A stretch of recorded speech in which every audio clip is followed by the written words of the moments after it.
The day 10th of March holds deep significance for Tibetans everywhere. It was on this day in 1959 that the Tibetan uprising began against the Chinese forces. Today, after living in exile in India for over 6 decades, the Tibetan people still deeply hope that someday they will return to their homeland.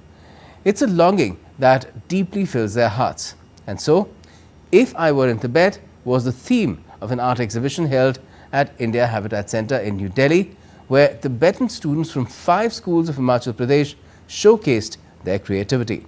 DD India's Tanvi Thereja reports. Kadhok in Tibetan means color. While the material nature of colors may be the same, the true essence lies within individual interpretation.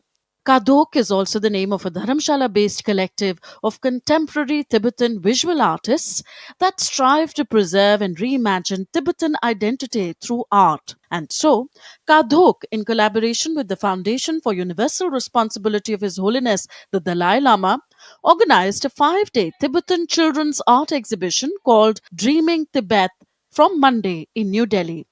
After over 60 years in exile, Tibetan children continue to dream of their homeland that they've never seen but only heard of from their parents and grandparents.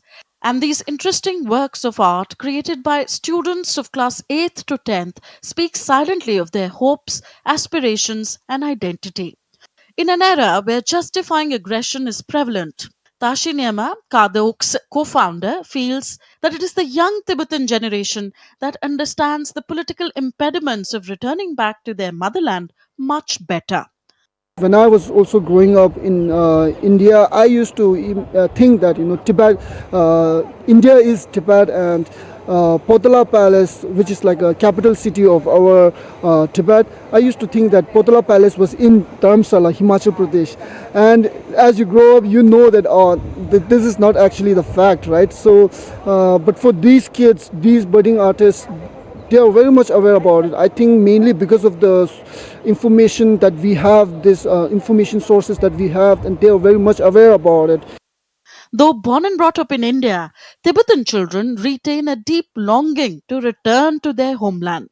So freedom was a recurring theme in the artworks exhibited by these young minds at the India Habitat Centre in New Delhi. I think for us a big wish with this children's art exhibition is really to give the voice to young children.